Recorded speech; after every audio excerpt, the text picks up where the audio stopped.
did, you probably had a little box just flash across your screen. And with that, I want to say welcome to each and every one of you. And thank you. Thank you for joining us for the Inclusion Talk series as we commemorate Asian American, Native Hawaiian, Pacific Islander Heritage Month with our special guest virtual keynote speaker, Dr. Rosalind Chow. My name is Rhett Burden. I am the Director of Diversity, Equity, Inclusion, and Belonging for Compass Family Services, a family homelessness nonprofit located in San Francisco, California, and we're so excited that you are going to join us today. And with that, I'm going to read the speaker of our bio, turn it over so we can maximize our time together. If you like events like this, you will be able to find the recording of today's event on the Compass Family Services YouTube page. Also, be sure to follow Compass Family Services on all social network platforms. Dr. Chow will tell you more about where you can find her. And with that, let's jump right on into it. Rosalind Chow is an associate professor of organizational behavior and theory at Carnegie Mellon University. Her research, teaching, and writing focus on how we all participate in social systems in ways that have implications for the maintenance of inequity. She currently focuses on research on how people can use their social connections to elevate others via sponsorship. Dr. Chow holds a BA in psychology from Columbia University, a PhD in organizational behavior from Stanford Graduate School of Business, and she currently lives in Pittsburgh, Pennsylvania with her husband, Jeff, and her two children, Leah and Simon. And without further ado, I am going to spotlight for each and every one of you our speaker for today, Dr. Rosalind Chow. Oh, thank you. Thank you, Rhett. And by the way, can we all give Rhett like a big round of applause?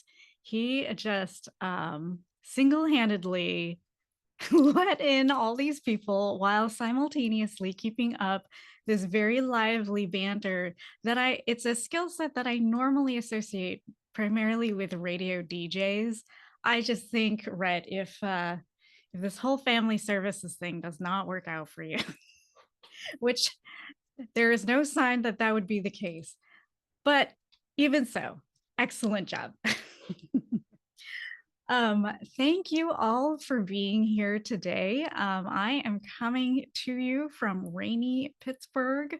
Not sure what the weather is like out in California, but I am actually from San Diego. And so I have to just imagine that the weather over there is beautiful and perfect. Um, so what I am going to do is share my screen and say a few words about the Asian American, Native Hawaiian, Pacific Islander Heritage Month that we are celebrating today. Okay, if you can see my screen, please give me a thumbs up. Excellent, perfect. Okay, so it's AANHPI Heritage Month. When I was growing up, we did not have these. And so instead, this is what we had. You can see me here. This is me when I was 4 years old. And so as I said, I grew up in San Diego, and we had this old VW wagon that you can see in the background there. And in this picture, what you can see is we are actually at a pullout in the middle of the Rockies because, and you would have to be of a certain generation to remember or appreciate this point. So the Volkswagen, like the vans there, they didn't have cooling systems. They relied on just fans. And so if you were going up a mountain, the car would always overheat, usually within 15 minutes. So you would have to, if you were doing the whole road trip thing, which is what we were doing, you would drive for 15 minutes, then you'd have to pull over, open up the front of the car to try and get cool air into the engine. Wait until it had cooled down sufficiently, and then you would go another 15 minutes or so. So this is how we limped through the Rockies. And I want to highlight this because in some way it is my understanding of, like, at least for my generation, this is kind of a quintessential American pastime of going on these family road trips, being squashed in a car that had very little, few safety features. So in my family, what we took out the middle bench so that there was just this large space in the middle of the van. And let me tell you, seatbelts were entirely optional. Um, and it made for a very comfortable experience as we were going on our road trips. Um, but what it also meant was that I really only learned in trying to be as American as possible. I actually didn't learn a lot about Asian American history at all. And so what I learned, I'm sharing with you what I remember learning when I was in school in San Diego. What little I learned about Asian Americans, particularly within the context of California, um, was I knew that there were a lot of Chinese people who came over during the gold rush period. My family is actually from Hong Kong. So I speak Cantonese.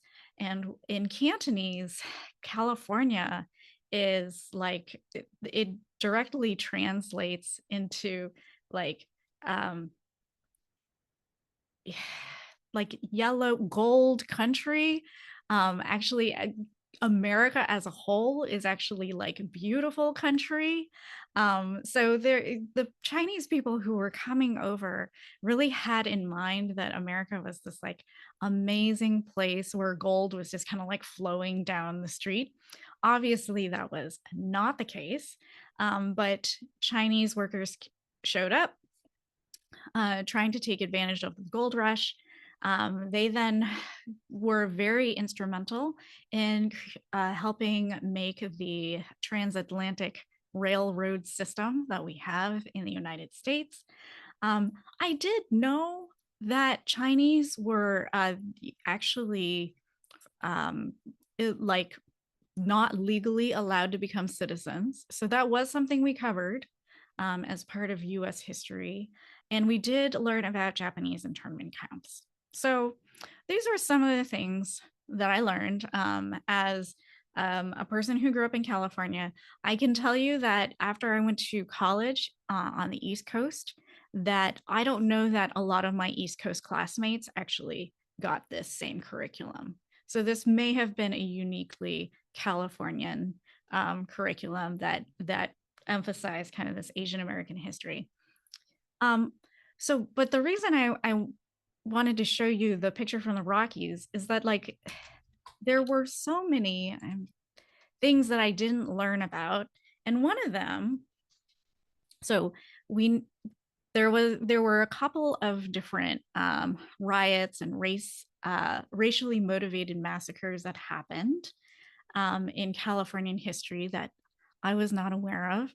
But also that the Chinese Exclusion Act, some historians now think that the Denver riot, which is in Colorado, right where the Rockies are, it was actually formulative for, or at least, instrumental in getting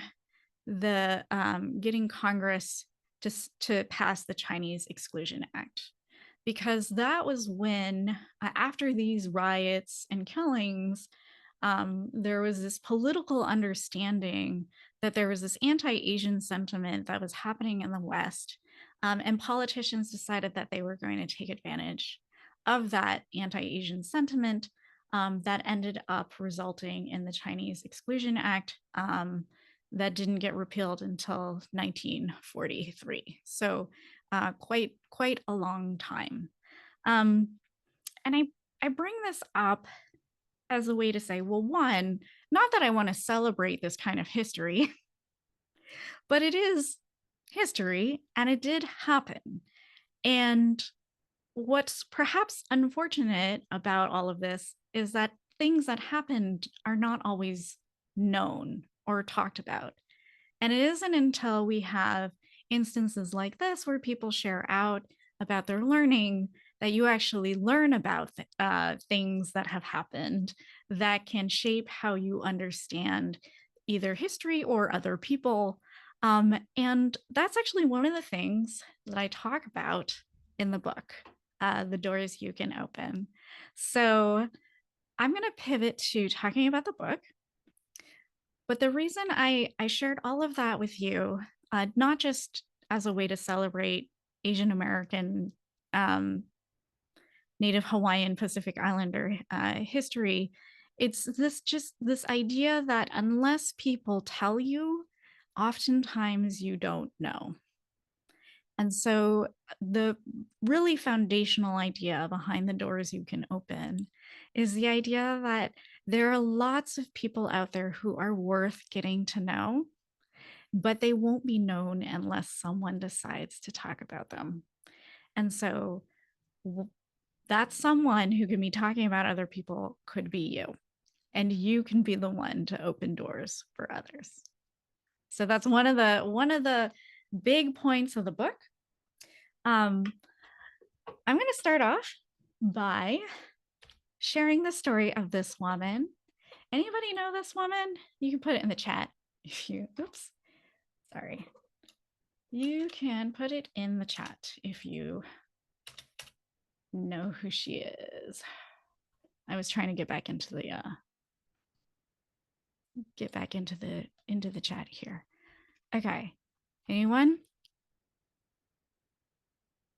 I mean, I see that Gemma says she can't hear. Oh, there she is. Okay. Okay, the first baseball GM. All right. I'll help you out. You probably saw a little flash in my slides. So this is Kim Ang. And so Eileen says the first baseball GM. So not the first baseball GM, but the first female baseball GM. So Kim Ang was the first female, second Asian American. So there was another Asian American GM prior to her, but the first female and the second Asian American baseball general manager. And so obviously, media was very excited by this because it was a first. And so you have, this is what it generates titles like this, right? Kim Ang has been ready for years, for over 3 decades, according to this, right? And so when Kim Ang was announced as the Miami Marlins general manager, basically everybody was like, yay, she's a first. And then usually when there's a first, there's a conversation that happens after that is about why the first has taken as long as it did. So as you can see here, that's already summarized, right?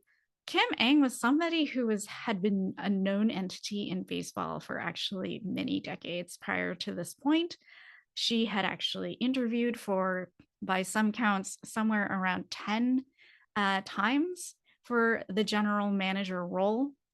And honest to goodness, if it had been me, I would have just given up. But she decided to persevere through because she knew that someone needed to be the first. And so she says, actually, like, it was hard, you know, but one of the things is you can't just quit, you know, on yourself. Okay. But the other thing she also says is that you can't do it alone, that you have to have leaders help make these sorts of changes. And she mentions a very specific person as being instrumental in helping her get her position. And you might recognize this name. This would be Derek Jeter, right? Even if you're not a baseball fan, you probably have heard of Derek Jeter, very famous Yankee player, Hall of Fame inductee pretty much as soon as he was eligible to be awarded in that. So Derek Jeter at that time was a co-owner and CEO of the Miami Marlins. And he had brought in a prior general manager who ended up not working out. And they knew that they were going to need to hire a new one. And Derek actually knew Kim Eng from working together on the Yankees, because prior to this, maybe like 15 years prior to this, Kim Eng and Derek Jeter had worked together during the Yankee heyday, right? During the Yankee dynasty of like the late 90s, early 2000s. And so he knew her from there, and he basically called her to ask her if she was interested in the role. And he basically told, I think the Today Show, he said, "Look, Kim was the only person I called. She's the only one I wanted." Um, and I start the book with this story because this is the story that I start the book with. Um, because I don't think anyone is going to argue that Kim Eng needed a mentor. And so part of the book is about recognizing how what Derek Jeter did, which was sponsorship, is different from mentorship. And how, when if what we want to do is to create opportunities for more people and to make places more inclusive, we need, it's not that we need less mentorship, but we really need more sponsorship. So let me tell you about the difference between mentorship and sponsorship, because often people see them as being the same thing, and they're not. So my shorthand for figuring out if someone is being mentored or someone is being sponsored is to ask, who is being asked to change? So when you have a mentor, the mentor is meeting with you, giving you feedback, coaching you, right? Talking to you about how you're going to manage different difficult situations. But ultimately, you, the mentee, are the one who has to go and enact all these behaviors or change how you think about a situation. So the person who's being changed when it's mentorship is the person who's being mentored, the mentee. In sponsorship, though, when you think about who's being asked to change, it's not the person who's being helped. It is not the protege. In fact, what is actually happening is that the sponsor is trying to change how other people see the protege. So, who is being asked to change? It's this external audience. So, when Derek Jeter was trying to sponsor Kim Eng, he already thought Eng was amazing. What he needed to do was convince everybody else in the Marlins decision-making group, right? Their leaders, that hiring Eng was not a huge risk. If anything, she actually had more of a track record, a much longer track record that they could point to than a lot of other candidates who were men. Just because she had been around and had been working in the field and had been qualified for so long. But she needed someone to convince other people that she was the right person for the role. So that's the key difference between sponsorship and mentorship. Mentors change mentees, and sponsors change audiences. Okay, so, and here you can see my a little shorthand, right? Sponsors change how sponsees are seen by other people. Here is when I normally get some questions about can sponsors be mentors? Absolutely, yes, right? Sponsors and mentors can be the same person, but they don't have to be, right? So Derek Jeter was Kim Eng's sponsor, but he wasn't her mentor. He didn't tell her, here's how you need to answer these questions during the interview. Here's what, like, this other experience you might want to consider getting before you would be more seriously considered to be a GM. He didn't tell her any of that, right? So yes, oftentimes mentors become sponsors, but they don't have to. And sometimes you can have sponsors who never mentor a person at all. because they just think that that person is so amazing. Okay, I actually wanted to take a moment to stop and take a temperature check around the room. How are we doing? Ask me a question, because I have just thrown a fair amount at you. Go ahead and either like unmute yourself or put a question in chat.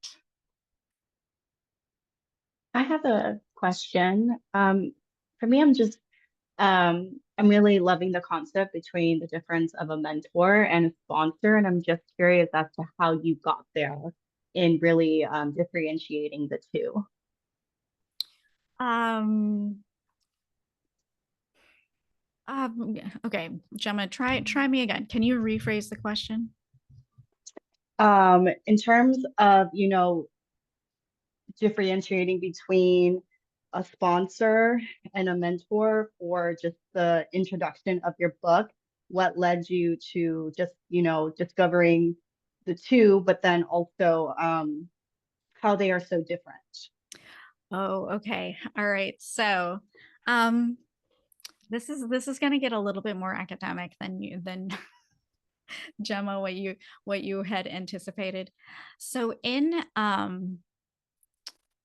organizational behavior or industrial organizational psychology, the thing that most people study is mentorship. And actually, sponsorship is considered to be a subcategory of mentorship.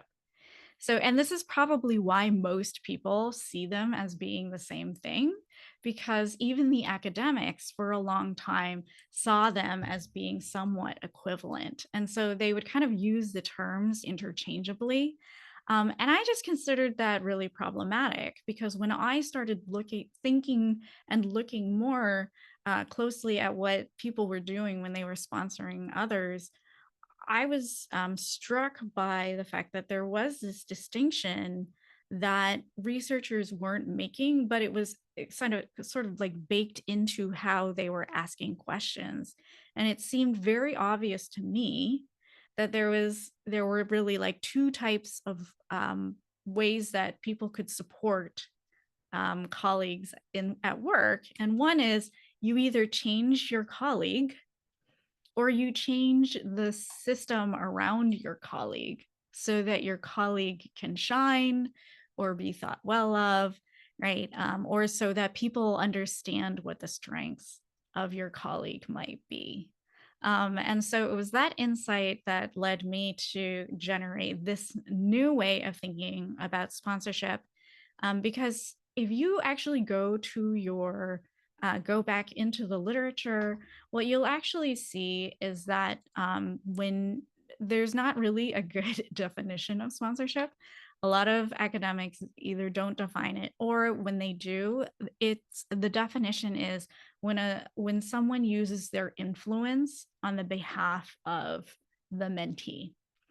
And it always just struck me as like, oh, influence for what? Like, it, there wasn't enough specificity in my mind. So that's actually what started me down this path of studying sponsorship. And then after I had taught about this long enough in different executive education programs that I've taught in, it struck me that this was a difference that a lot like that everybody would benefit from knowing about and understanding better. And that's actually why I decided I would write the book. So a little history there from me. Sanam, I hope I'm pronouncing your name correctly. So how do most people find their sponsors? Most people have mentors who then turn into sponsors. So it is true, right? And this is again another reason why a lot of people see them as being interchangeable or very similar. It's because a lot of mentors are sponsors, and the reason that happens is because mentors basically they tell their mentees what they need to do to become better, and if the mentee actually follows through on that, it builds trust between the mentor and the mentee. And what's really important here is that it builds trust from the mentor side. So the mentor is like, oh, this person is coachable. They respect me well enough that they're willing to take my advice and, and adjust their behavior. So I actually trust them more. And because I trust them more, now I'm willing to actually tell other people about this person that I trust. So this is another thing that is really important about sponsorship. It's this trust relationship. And what's different is mentees generally have to, for mentorship to be effective, mentees need to trust their mentors, right? Because if you're a mentee and you don't trust your mentor, like, you're not going to follow you're not going to follow their advice, and that is not a mentorship relationship that's going to work out very well. On the other hand, for sponsors to be willing to sponsor, they have to trust the proteges, because what sponsors are functionally doing is putting their own social relationships on the line when they sponsor their protege. They're asking the audience to trust their judgment, and trust can be broken. And when trust is broken, it's not just bad for the protege, it's also bad for the sponsor. Because if you're a sponsor who's gone out of your way on a limb to say nice things about someone and they don't rise to the occasion, they make you look bad. So that is another big difference between mentorship and sponsorship. Like a mentee that doesn't do well, for the most part, people aren't going to blame the sponsor. The mentor. They're going to say like, well, the mentee just like wasn't a very good mentee. But when you're a sponsor and you say this person's amazing, right? When Rhett comes and says you should come to this talk by Professor Chow, and I am a terrible speaker, from now on you're going to be like, Rhett, I'm not sure. I'm not sure I want to spend another hour this month listening to a speaker you've found, because your judgment on the last one was really questionable. Right. So there are risks to sponsorship that don't necessarily exist as much when it comes to mentorship. Okay. All right. So I am loving these questions, and I'm actually going to move on just because I am trying to keep an eye on time, and I realize I have a few more points I'd like to leave you with. So just going back to your question.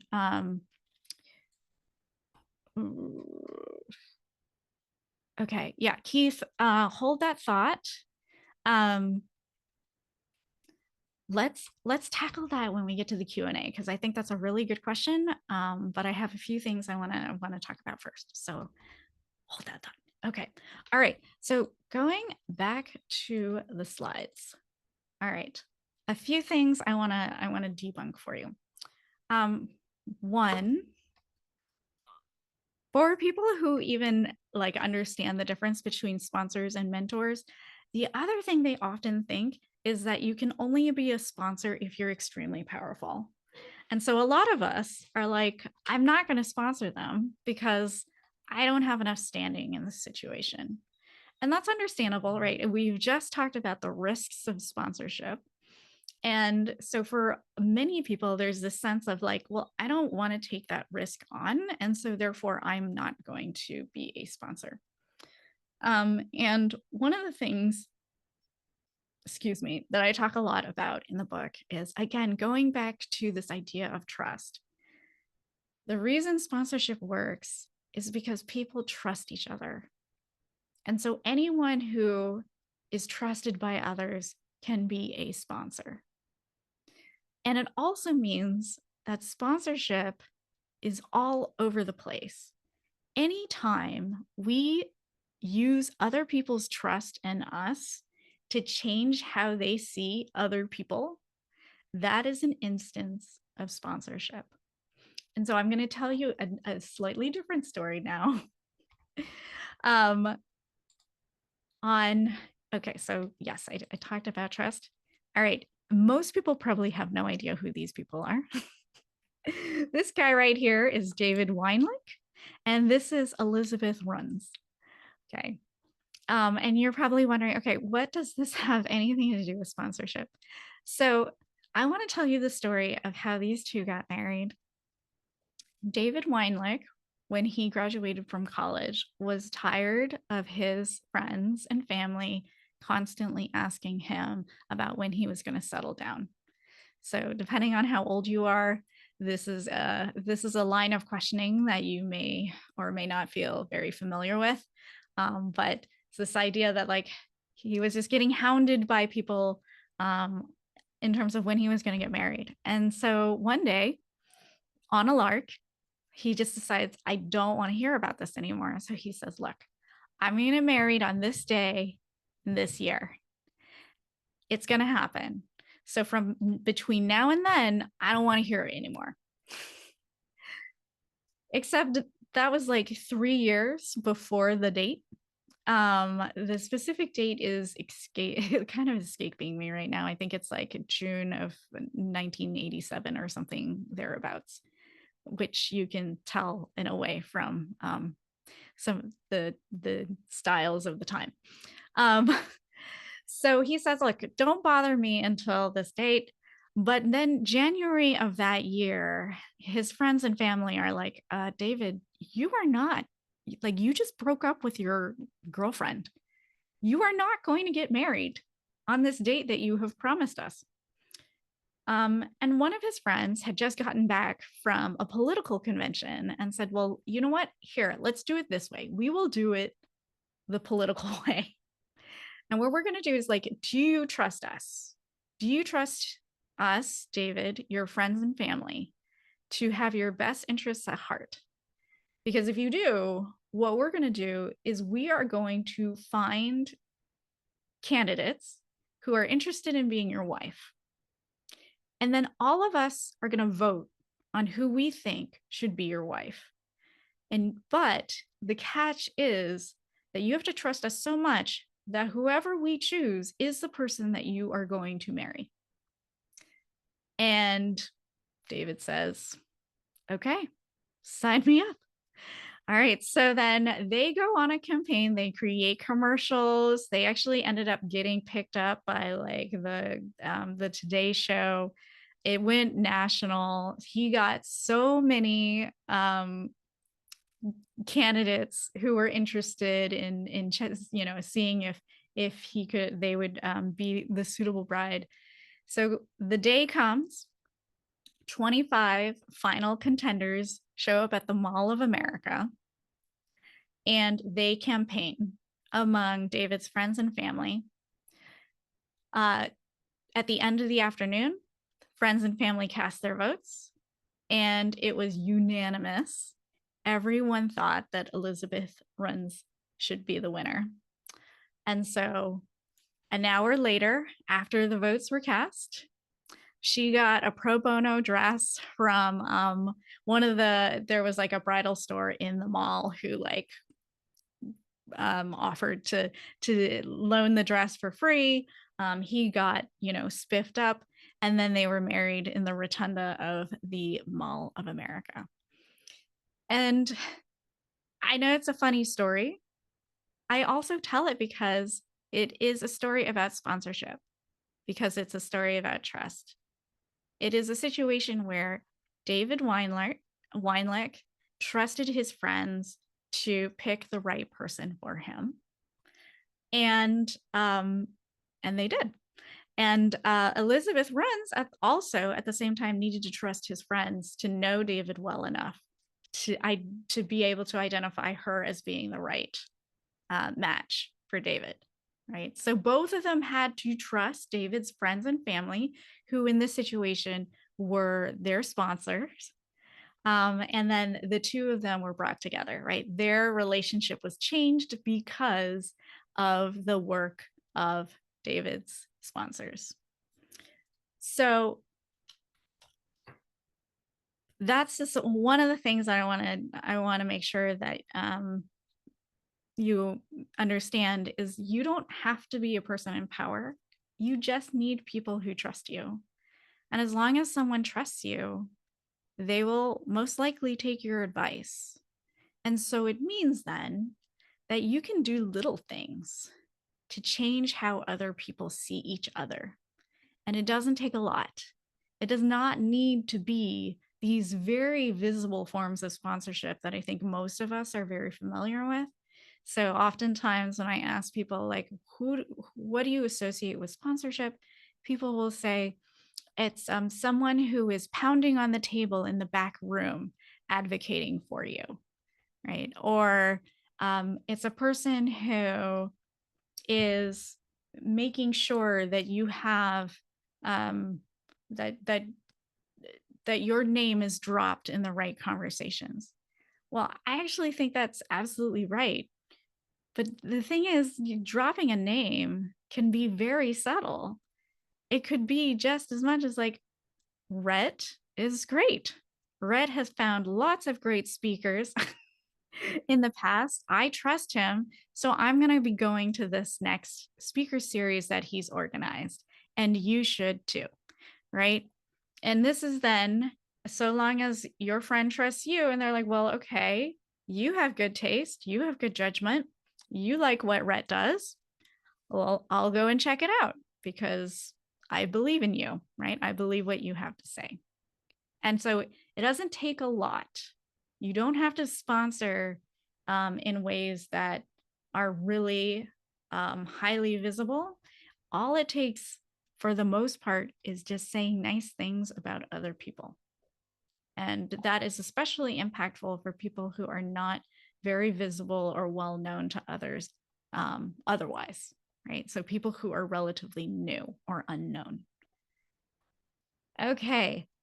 I feel like I have done a lot of talking, and I am not one of those people who loves talking all the time. So I'm going to open it up again. What questions do you have for me? And for everybody here, if you are not comfortable coming off mute, you can absolutely put it in the chat. I'll make sure that you can do that. And Dr. I have a question for you, but before we do, would you mind revisiting Keith's point, which says assuming sponsors' perception of risk is a thing? What are some of the ways you have found potential sponsors identifying or framing risk associated with advocating on behalf of others? Yeah, so I don't know that I have a good answer to that specific framing of the question. What I can say is, whenever you want to make things, make people think more deeply about their decisions, you always want to ask them about the counterfactual, which is, well, what are you going to do if you don't take this path, right? And so it's this. So, for example, if I were Derek Jeter and I was thinking, I think we should go with Kim Eng, and people would say, well, I don't know, she seems risky, right? I would say, okay, who would be less risky? And then they might name somebody else. And then I would say, well, in what way are they less risky than Kim Eng, right? And because what you want is not to have your protege compared against some amorphous reference point. You want to make sure other people are actually comparing like apples to apples. And so you want to get them to clarify what their standards are.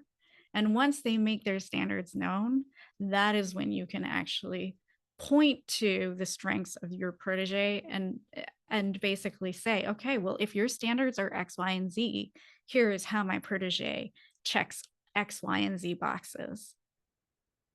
Not risky, right? So I would probably do that as a tactic.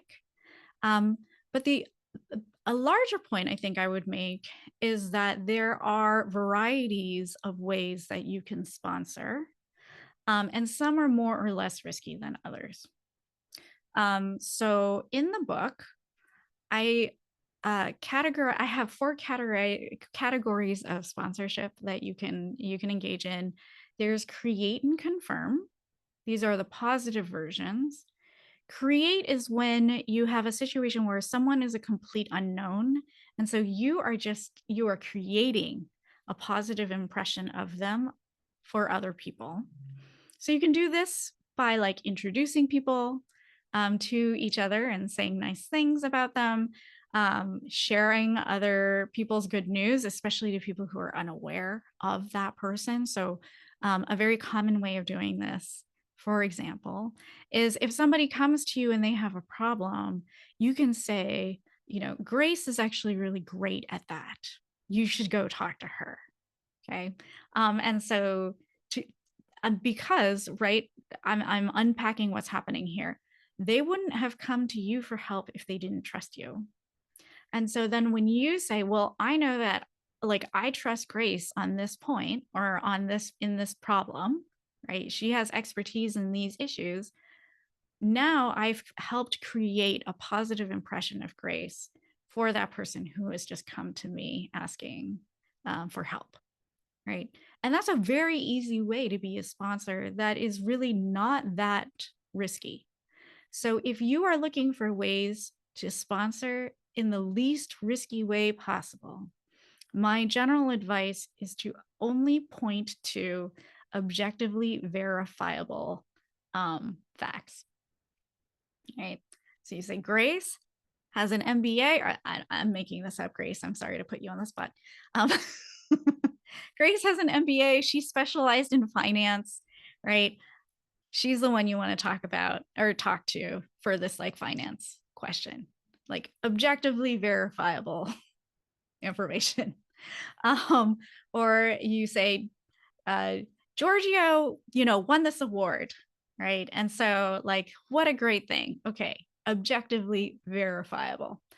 Where things start getting more risky for sponsors is when you start talking about unknowns, or you're projecting into the future, you're making predictions, or you're providing a guarantee about how someone's going to do down the line.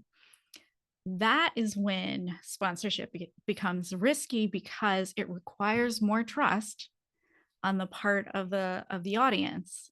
And if that trust is broken, that is when that comes back to haunt the sponsor, right? So if you want to de-risk sponsorship entirely, the best bet is to just say nice things about other people that are objectively verifiable.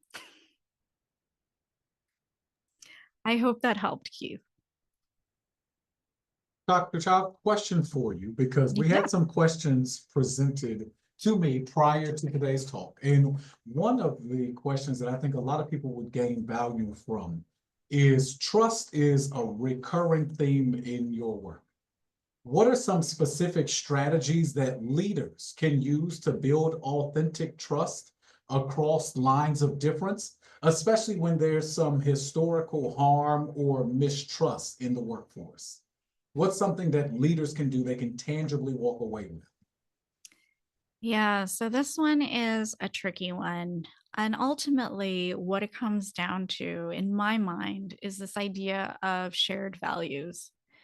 So, a lot of times when we think about sponsorship and trust, a lot of people tend to focus on this competence aspect of like, can this person do it? Right? Because oftentimes when we're sponsoring others, we are trying to make a prediction about the future. And so there is this question of like, can they do it? Are they actually going to rise to the occasion if I put their name forward for some opportunity? But what that leaves aside is actually there are other parts that go into trust, because there's tons of people out there who are very competent, but we don't trust all of them, right? So there are two additional components to trust. One is what scholars call integrity, which is, do we share the same values?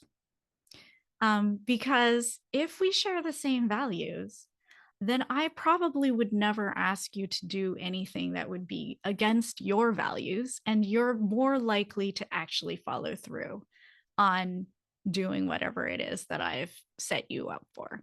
Okay. And the other one is what we call benevolence. We use it in a way that's different than I think the average person thinks about benevolence. But the way to think about benevolence is, would they do it for me?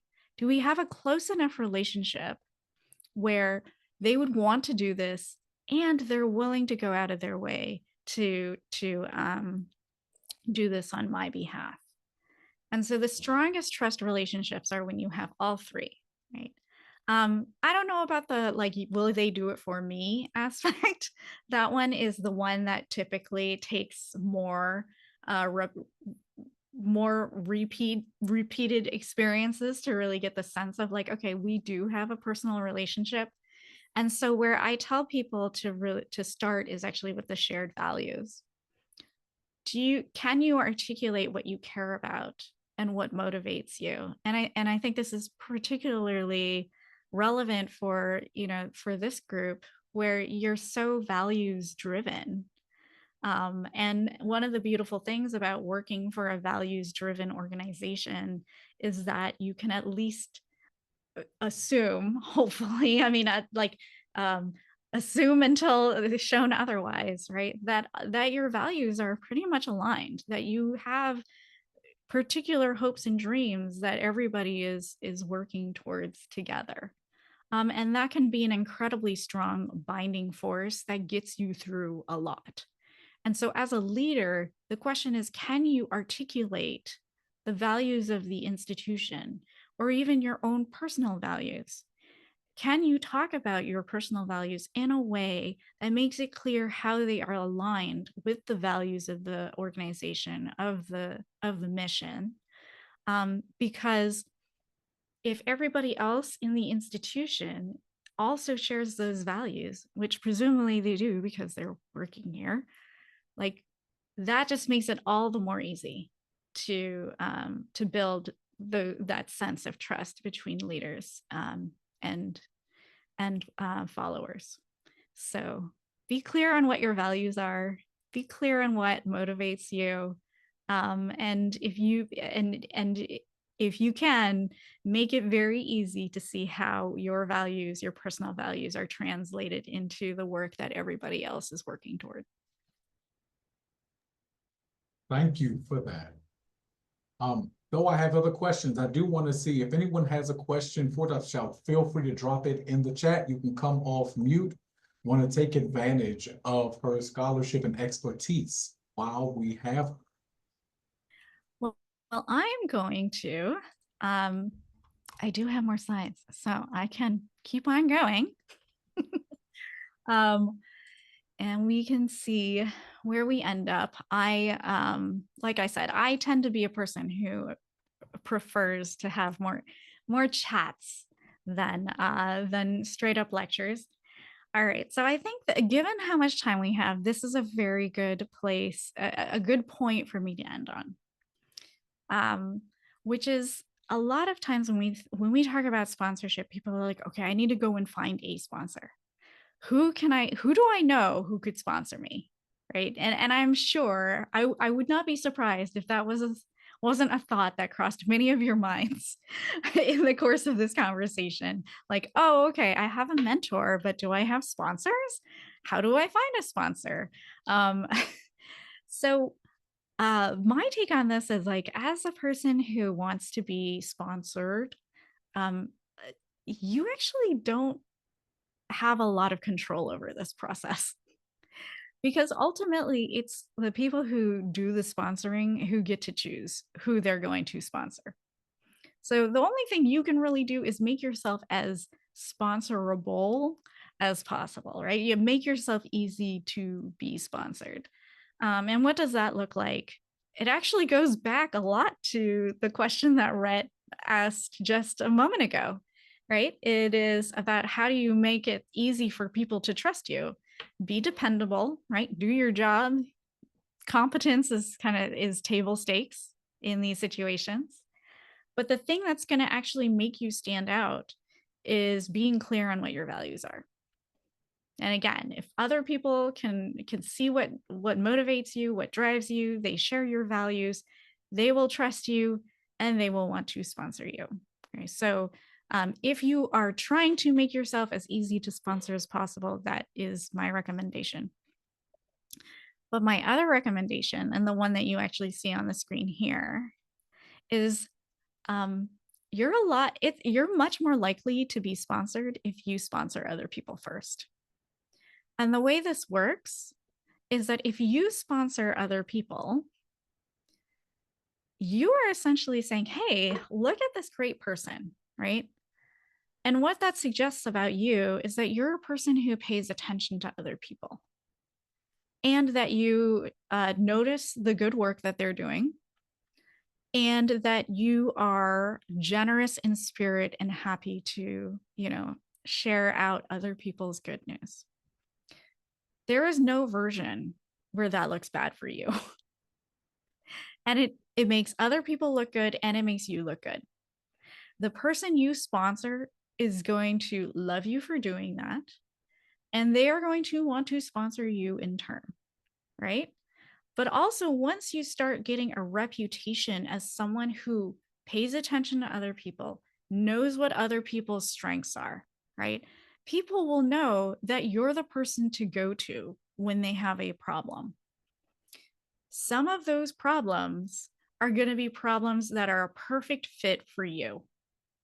And you might say, I can help you solve that problem because I have X, Y, and Z skills. Again, giving yourself an opportunity to showcase your competence in an opportunity that maybe you wouldn't have had previously. But the other way that you can help people is to connect them to a different person who is the solution to their problem. And you still get social credit for helping them reach their solution. So even if you yourself are not the solution, you can help them find their solution. And that's what sponsors do. Sponsors are just matchmakers between people who have problems and people who are potential solutions to that person's problems. And you are just matching them together. You are connecting them, you're making them aware of each other, right? And then basically there are opportunities that present themselves, and then there are people who are good matches for those opportunities, and you're just putting them together. You get social credit for that. You get intelligence. What I mean by intelligence is like, you get information about opportunities that exist in the world.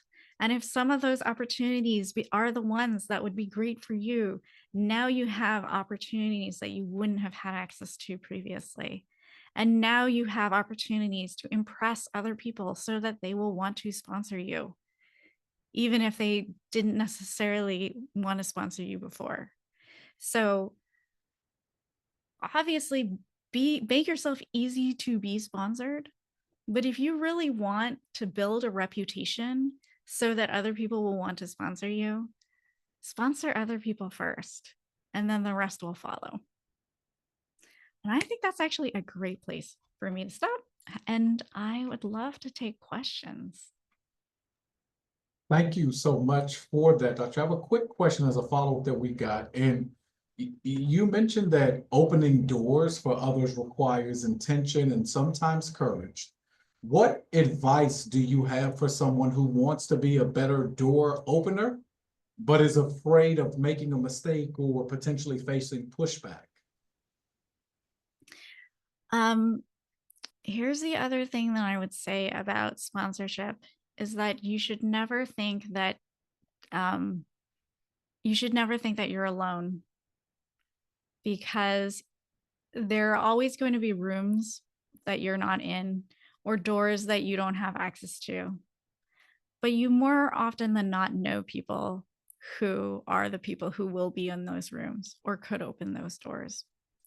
And so don't put so much pressure on yourself, right? It is about building a coalition of people who share your values, and then being able to speak in one voice or with one voice to help push up either a person or an issue that all of you care deeply about. There is always strength in numbers, and that's true in sponsorship too. Thank you so much for that. Again, I know we only have a few minutes remaining. If you have a question, please feel free to come off mute or drop it in the chat. And as folks are working on whatever those questions are, Dr. Chow, can you let people know how they can follow you, how they can support you in the few minutes we have left? Yes, I would love for you to sponsor me. And the way for you to do that as an author is for you to go get the book. I think most of you should have the book, at least if you're at Compass. Get the book. If you don't have the book, get it.